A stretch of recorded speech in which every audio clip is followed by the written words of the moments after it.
Sometimes happy movies don't really make you think, but this makes me think, okay, if the point wasn't for it to end in a way that makes me feel good, what was the author actually trying to tell me?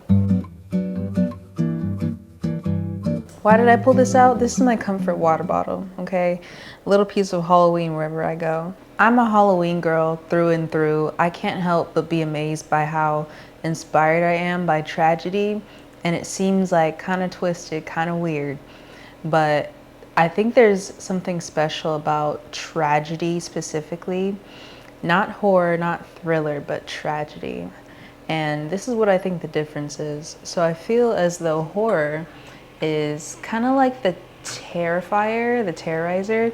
You know that clown? The terrorizer, it's really just like how can we get the most interesting way to create like a scene. That's not too interesting to me. That's actually kind of like twisted. The first time I saw one of those movies, I was like, and then we have the Michael Myers and the Freddy Krueger where there's a ton of suspense and fear and jump scares. And there is an appeal to that. I do really enjoy the Halloween series. Me and my mom have watched it for years, and it's our favorite Halloween series. Well, I think mine is actually Scream. Scream 6 to be exact. But, you know, there's thrill, but it's more like you expect the character to die, and it's more about the, oh God, YouTube's gonna be like, girl, what are you talking about? YouTube's gonna be like, I'm flagging you immediately. But it's more about the bad guy and less about the characters. Sure, you form a connection to the characters somewhat. I remember watching Scream 6 and one of the characters, and I remember somebody yelling and then 3 people got up and left the theater. So they did a good job of you liking that character. I felt the same way, didn't act the same way. But in theory, I was the 4th person walking out of that theater. But it's more about the bad guy. And then there's a thriller, which is kind of like, oh, there's somebody in the house, there's somebody outside, and you're kind of just on your toes the whole time. And the main character may or may not. But the thing about tragedy is you form a close bond with the main character and you're rooting for them, and it feels like as if you're watching a friend go through something or someone that you love go through something. So that's why when even in, you know, like poetry, Shakespeare, King of Tragedy, Hamlet, you know, nobody made it. Nobody made it in Hamlet, Romeo and Juliet. And it's so devastating because you form this bond with the characters and, you know, nobody makes it. So there's going to be some spoilers. If you have not seen the movie Obsession, I'm going to need you to click off. I'm not going to directly talk about the plot, but I'm sure from watching this, you can infer something happens in that movie. So I don't want you to be upset about that. Just click off. Lately, I've been inspired by a couple of tragedies. 2 of them are in book form. One of them is a movie. And I think my overall thought about tragedy is its main lesson teaches us that life isn't always going to go as expected, and life isn't always a happy ending. Like, it's not always sunshine and rainbows. And I love that. It's so realist.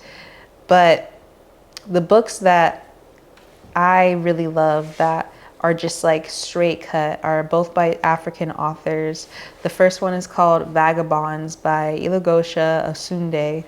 And first upon picking it up, I was like, what is going on in here? And you kind of got to sit with it for a bit to get used to the author's style.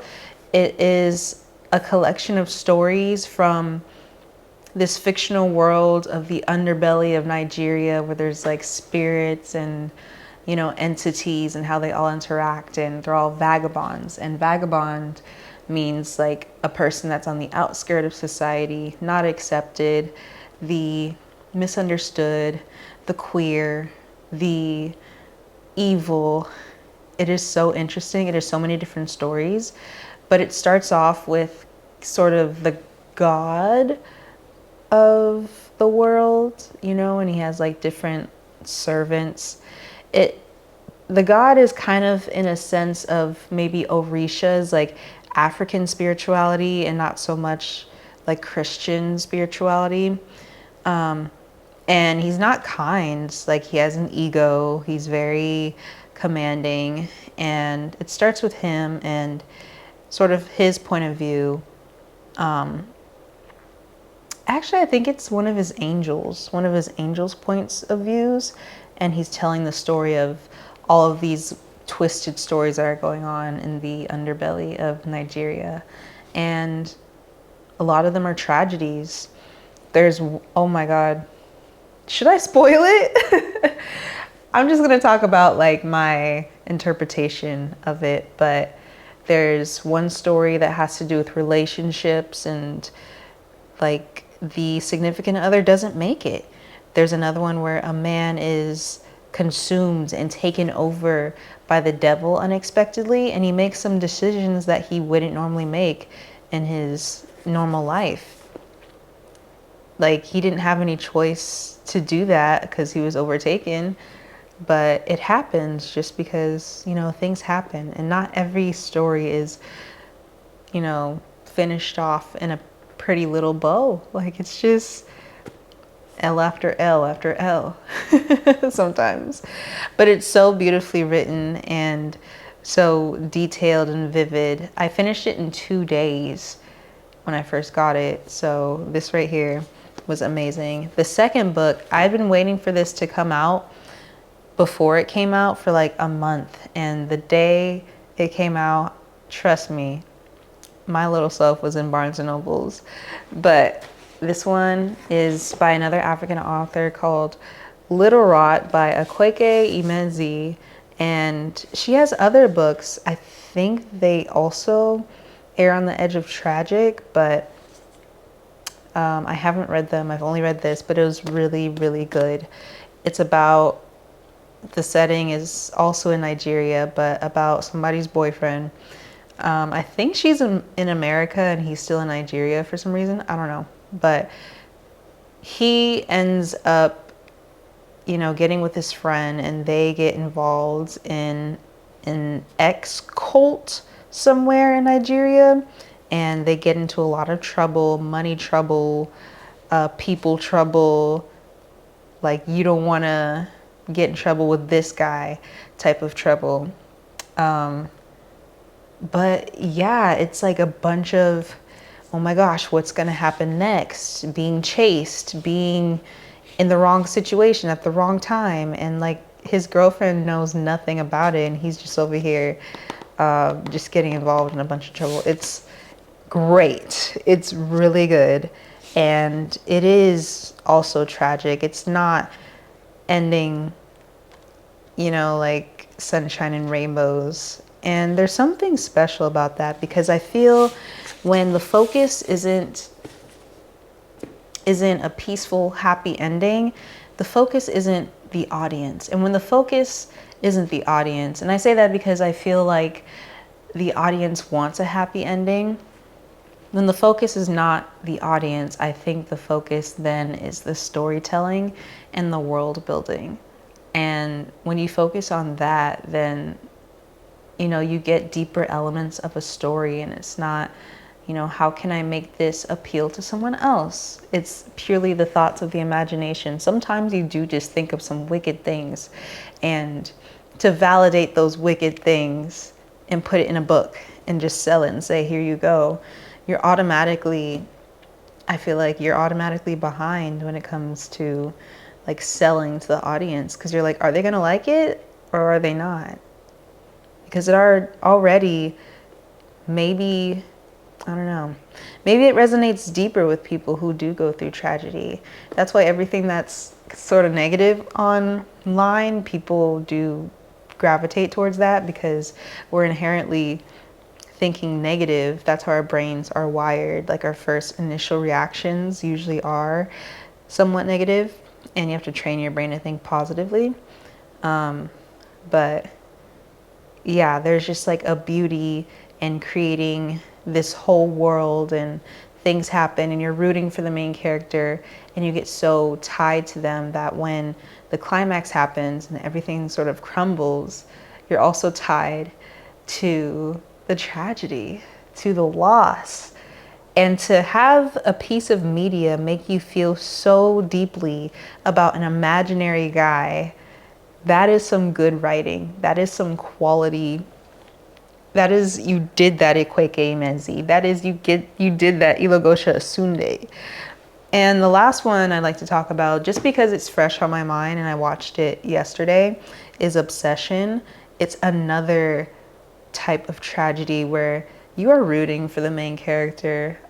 We all know that he wants this girl to be obsessed with him, but it's in the wrong way. And it also teaches a lesson about love and real love. And it reminds me of just the nature of the world we live in, where we want real connection and we want real love, but most of it is digital, or most of it we wouldn't appreciate anyway because it's not coming from a genuine place.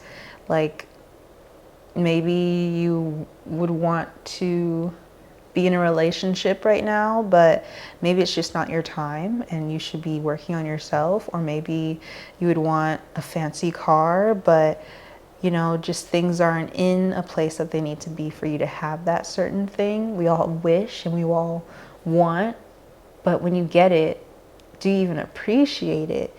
Or when you get it, sometimes it's not in the form that you want. So yeah, and him seeing her unfold and seeing her actually wanting him, it's not in a way that is genuine. So a lot of things just don't work out in the movie, and it ends in a very, very tragic way.